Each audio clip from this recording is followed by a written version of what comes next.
Memang Singapura memberikan kontribusi yang terbesar masih ya, memberikan kontribusi terbesar, dan ini sudah selama 10 tahun terakhir Singapura menjadi investor terbesar di Indonesia. Assalamualaikum warahmatullahi wabarakatuh. Salam, Om Swastiastu, Namo Buddhaya, salam kebajikan. Selamat malam dan salam sejahtera buat kita semua. Pertama-tama dalam kesempatan ini saya baru saja melaporkan dan menghadap ke Bapak Presiden untuk melaporkan capaian dari realisasi investasi triwulan pertama tahun 2025. Alhamdulillah investasi pada triwulan pertama ini sesuai dengan target yang dicanangkan oleh Bappenas yang diberikan kepada kami. Dari total target investasi di tahun 2025 ini sebesar 1.905,6 triliun. Pada triwulan pertama ini investasi yang sudah masuk dan direalisasikan dan sudah dikeluarkan adalah 465,2 triliun atau kurang lebih 24,4%. Dari ini sesuai dengan target kami. Bahkan kalau dibandingkan dengan tahun sebelumnya, year on year itu adalah peningkatan 15,9%, atau di tahun sebelumnya itu nilainya 401,5 triliun. Oh, ada di belakang ya. Jadi ini angka yang sangat menggembirakan. Ini menunjukkan juga bahwa keyakinan dan juga confidence dari baik dunia internasional maupun dalam negeri dalam rangka berinvestasi ke Indonesia ini tetap terjaga. Karena kita ketahui bersama investasi itu adalah long term commitment, komitmen jangka panjang. Dan mereka melihat di bawah kepemimpinan Bapak Prabowo ini kestabilan, kemudian juga peace and stability-nya tuh sangat-sangat baik dan sangat-sangat terjaga, sehingga investasi yang masuk ini terus bisa berjalan sesuai dengan target kita ke depannya. Dan yang paling penting adalah penyerapan dari tenaga kerjanya. Jadi dari triwulan pertama ini penyerapan tenaga kerja yang dihasilkan dari investasi yang 465,2 triliun itu adalah 594.104 orang, atau peningkatan 8,5% dari tahun sebelumnya. Nah, kalau kita lihat di sebelah kiri, ini pembagiannya kurang lebih penanaman modal asingnya adalah 230,4 triliun atau 49,5%, dan dalam negeri itu adalah 50,5% atau 234,8 triliun. Ini pun kalau kita lihat konsentrasinya antara Jawa dan luar Jawa, ini alhamdulillah di luar Jawa justru slightly lebih besar, yaitu adalah 235,9 triliun, dan di Jawa mencapai 229,3 triliun. Nah, tentunya yang ingin saya sampaikan juga, memang kalau kita lihat dari investasi yang masuk ini, memang Singapura memberikan kontribusi yang terbesar masih ya, memberikan kontribusi terbesar, dan ini sudah selama 10 tahun terakhir Singapura menjadi investor terbesar di Indonesia. Adapun di dalam triwulan pertama ini 5 negara besarnya memang adalah Singapura kurang lebih 4,6 miliar dolar, kemudian Hong Kong dilanjutkan oleh Tiongkok. Hong Kong kurang lebih 2,2 miliar dolar, Tiongkok atau China 1,8 miliar dolar, dilanjutkan oleh Malaysia 1 miliar dolar, dan Jepang 1 miliar dolar. Ini saya hanya menggambarkan 5 negara besar yang berinvestasi di triwulan pertama ini. Nanti kami akan memberikan lebih detailnya secara terperinci, kita akan berikan pada saat nanti kita akan melakukan pemaparan lebih panjang lagi. Dan itu pun dalam kesempatan ini saya sampaikan, memang investasi itu nomor satu memang masih berada di, kalau kita lihat dengan provinsi yang ada, pertama memang masih di Jakarta, kurang lebih 15% atau 69,8 triliun. Kedua ada di Jawa Barat, kurang lebih 14,7 triliun atau 68,5 triliun. Kemudian Jawa Timur 7,8%, 36 triliun. Dan kemudian dilanjuti oleh Sulawesi Tengah 32,7 triliun atau 7%, dan juga Banten yang dimana mencapai 6,7 triliun atau 31%. Dan di dalam investasi ini mereka pun berinvestasi di dalam sektor-sektor 5 besarnya kalau bisa saya sampaikan sendiri adalah industri logam dasar, barang logam dan bukan mesin dan peralatannya, smelter dan yang lain-lain itu 14,5% itu yang paling besar, dilanjutkan oleh 14,3% di bidang transportasi, gudang dan telekomunikasi, kemudian pertambangan 10,4%, jasa lainnya 8,8% dan kawasan industri dan perkantoran itu 8,1% atau 37,5 triliun. Jadi ini saya hanya ingin menggambarkan investasi dan yang sedang berjalan, dan kita melihat di tengah tensi geopolitik yang meningkat, geoekonomi yang meningkat, tetapi alhamdulillah kita masih bisa mencapai target investasi, walaupun kami mengetahui ada berita-berita, mungkin pasti para wartawan juga akan bertanya juga mengenai LG, ya kan? Tuh, terus saya lihat daripada senyum pas saya bilang itu. Ya kalau boleh saya gambarkan sedikit, memang LG ini kan investasi yang totalnya itu ternyata 9,8 miliar dolar terbagi. Memang ini adalah suatu investasi besar, ekosistem dari miningnya sampai, ini kalau saya bilang dari mining, nickel matte, nickel sulfur, prekursor, katoda, anoda, baterai cell pack, sampai recycle baterainya. Jadi terbagi dalam 4 GV gitu. Dan mereka sudah groundbreaking dan sudah selesai di GV nomor 4. Jadi memang berita yang kemarin mereka mundur, itu bukan mundur, semuanya enggak. Mereka sudah melakukan dan sudah selesai di GV nomor 4 senilai 1,1 miliar dolar.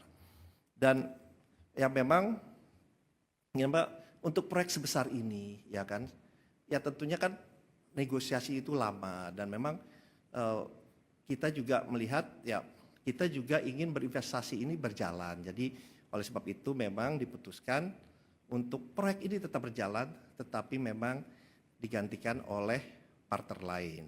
Dan dengan partner lain ini juga sudah berjalan diskusinya.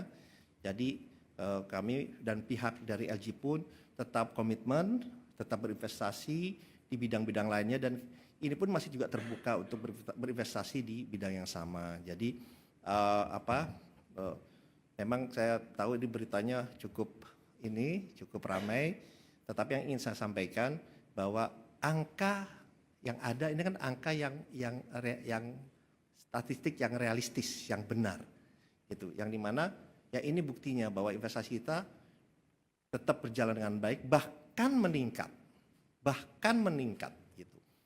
Nah, jadi kalau saya ini senangnya dengan statistik dan numbers, karena itu angka tidak berbohong. Jadi ini yang ingin saya sampaikan, tetapi semua program tetap berjalan dengan baik. Dan apalagi dengan adanya Danantara ini juga memberikan lebih banyak confidence dan juga keyakinan untuk para investor untuk berinvestasi di Indonesia. Sekarang sangat banyak yang datang ketemu dengan kami, dengan saya, dan mereka melihat kehadiran Danantara ini sangat-sangat tepat waktunya. Karena ini juga mereka juga menginginkan Danantara bagian dari banyak konsorsium mereka, banyak investasi mereka, dan ini menurut kami bukan signal yang sangat-sangat positif gitu ya. Apalagi kemarin baru kita ketahui bersama, dalam kesempatan ini kita sampaikan, para teman media juga sudah tahu bahwa pada saat kunjungan Bapak Presiden ke Qatar, alhamdulillah itu juga sudah dicapai kesepakatan, dan sekarang realisasinya sedang berjalan untuk pembentukan joint fund atau investasi bersama dengan Qatar Investment Authority yang disepakati langsung sebesar 4 miliar dolar, yang dimana dari kami, dari Danantara 2 miliar dolar, dan juga dari pemerintah Qatar dalam hari ini QAE, melalui QAE, yang dimana adalah sovereign wealth fund dari mereka juga menaruh 2 miliar dolar di bidang-bidang, dan ini akan fokus investasi fokus di Indonesia, walaupun terbuka untuk berinvestasi di tempat lain, dengan bidang-bidang diantaranya prioritasnya adalah hilirisasi, bidang kesehatan, bidang digital ekonomi dan juga renewable energy atau energi baru terbarukan. Ternyata nanti saya juga akan sampaikan lebih lanjut. Alhamdulillah banyak juga, bukan banyak, malah ada 2 langsung yang menghubungi kami, menghubungi saya juga untuk sama-sama membentuk fund perusahaan investasi bersama dengan Danantara di bidang-bidang lainnya, di bidang infrastruktur dan yang lain-lain. Mungkin pada saat ini saya belum bisa menyampaikan detailsnya karena kita juga sedang berbicara untuk mendetailskan, untuk merealisasinya. Kami berbicara dengan ada 2 fund dari negara lain, insya Allah ini juga bisa terrealisasi. Kembali lagi ini membuktikan bahwa confidence, kepercayaan dunia luar terhadap Indonesia ini sangat-sangat baik, dibuktikan dengan investasi yang masuk sesuai dengan target, investasi yang akan masuk pun juga makin meningkat, dan insya Allah ini memberikan asas manfaat yang sangat besar untuk bangsa dan rakyat yang kita cintai ini. Mungkin itu yang ingin saya sampaikan. Saya terbuka untuk pertanyaan dari teman-teman wartawan. Terima kasih.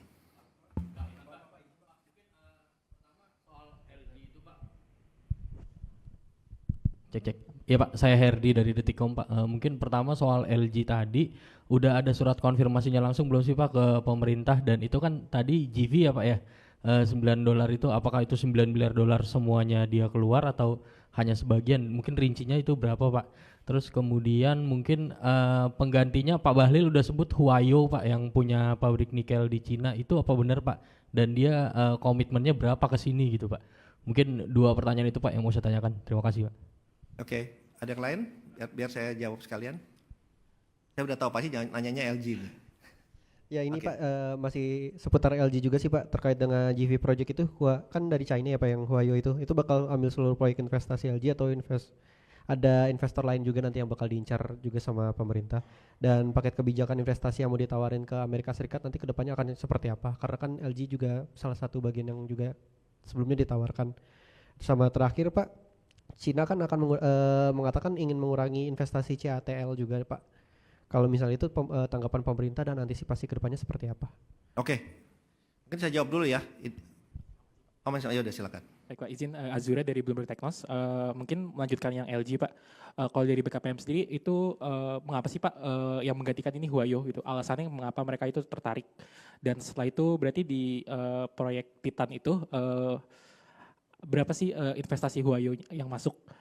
Dan sekarang joint venture yang ada di IBC itu siapa saja? Baik dari di tambang, smelter, pabrik katoda sampai yang battery pack ya. Dan terakhir LG kan kalau nggak salah itu juga investasi pabrik katoda di Batang ya Pak. Nah itu kapan mulai sih Pak groundbreakingnya dan berapa nilai investasinya? Nah untuk yang itu apakah masih sama satu bagian dari proyek Titan yang bersama IBC atau proyek LG-nya sendiri? Mungkin itu yang ditanyakan. Oh ya sama satu lagi terkait tadi Pak realisasi investasi. Kan di kuartal 1 itu naik sekitar 15% secara year on year. Itu mungkin faktornya apa aja sih Pak? Mungkin bisa dibeberkan kenapa ada kenaikan investasi di kuartal 1 ini. Mungkin itu, terima kasih. Oke, terima kasih. Ini mungkin pertanyaannya juga agak-agak mirip ya. Jadi mengenai dengan adanya investasi LG. Jadi yang saya ingin sampaikan sebelumnya begini dulu. Bahwa di Indonesia ini sekarang, yang seperti yang saya sampaikan tadi sebelumnya, investasi mengenai the whole ecosystem dari baterai, ini udah ada semua di Indonesia. Udah ada semua di Indonesia.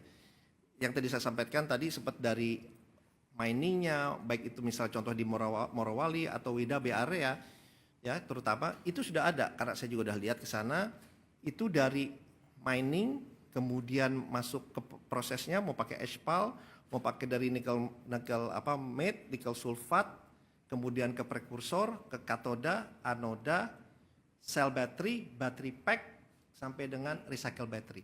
The whole ekosistemnya di kita udah ada. Ya. Tapi memang investasi yang kita inginkan kan tidak hanya di 1-2 company. Proyek yang sama tadi seperti yang proyek ini kan memang disebutnya ini grand package ya. Ini sebenarnya kan sudah mulai disepakati di tahun 2020 ya, di tahun 2020, dan memang ini suatu pekerjaan besar di mana GV pertamanya nih yang dimana mengenai coal mine-nya ada aneka tambang di situ mayoritasnya ya kan. aneka tambang, kemudian ada konsorsium, ada LG, ada Hyundai dan yang lain-lain. Nah kemudian ada GV keduanya, ada GV ketiganya katoda, kemudian sel baterai GV keempat. Nah di sel baterai ini udah berjalan nih, di sel baterai ini. Nah kemudian memang Pak Bahlil sudah menyampaikan, mungkin saya ingin sampaikan tadi dikatakan bahwa dari sana memutus, sebetulnya untuk lebih tepatnya sebetulnya dari kami yang memutus.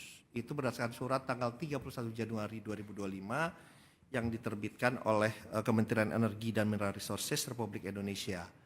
Ya, itu kenapa dikeluarkan surat itu, karena memang negosiasinya ini sudah terlalu lama. Sedangkan kita kan ingin semua ini berjalan dengan baik, dengan cepat, karena negosiasinya sudah berlangsung 5 tahun. Jadi kan nggak mungkin proyek itu lama gitu. Nah, jadi oleh sebab itu dikeluarkan surat oleh Pak Bahlil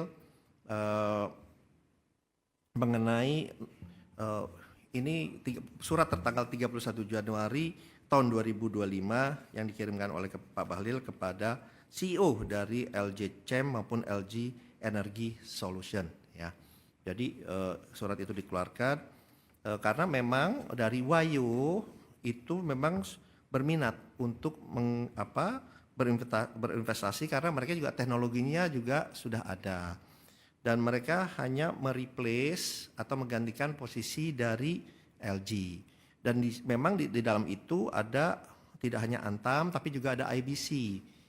Itu adalah anak dari Antam di GV yang lainnya, sehingga total investasinya memang tetap tidak berubah dari 9,8 miliar dolar. Jadi karena memang Wayo ini kan dia juga udah investasi di Indonesia sebelumnya di bidang yang hampir sama juga. Jadi mereka sudah sangat memahami. Kalau tanya kenapa Wayo, ya mereka udah berinvestasi sebelumnya bahkan jauh lebih besar, dan mereka pun udah berinvestasi di mana, di daerah WDB juga. Jadi mereka sudah sangat-sangat paham, sangat-sangat mengerti, dan di saat bersamaan dia juga sudah mempunyai sources untuk pengembangan ini ke depannya. Jadi oleh sebab itu Wayo yang masuk rencananya untuk menggantikan LG gitu ya.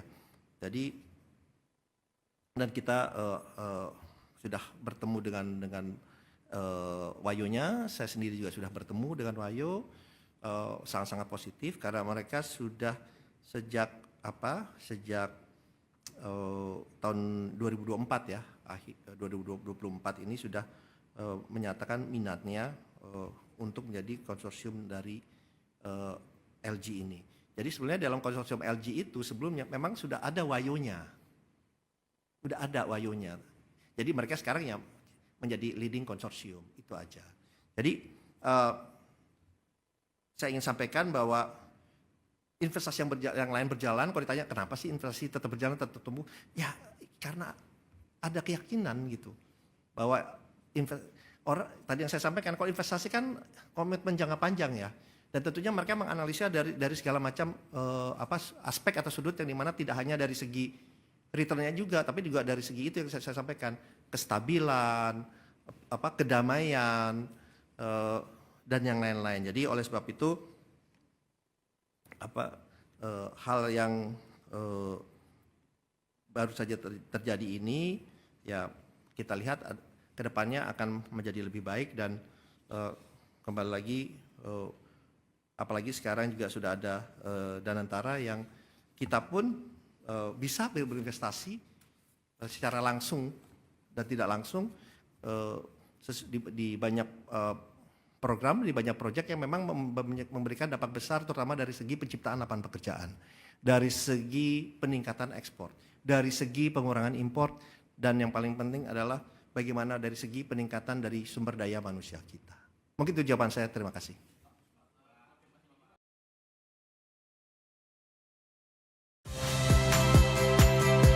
Saya Priska Clarissa. Saksikan program-program Kompas TV melalui siaran digital, pay TV, dan media streaming lainnya. Kompas TV, independen, terpercaya.